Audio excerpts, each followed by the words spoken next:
ஊதாரி மைந்தன் அலைந்ததைப் போல வழிமாறி நடந்திருந்தேன்.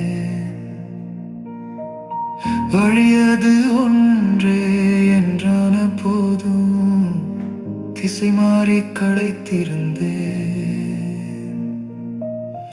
என் இயேசு என்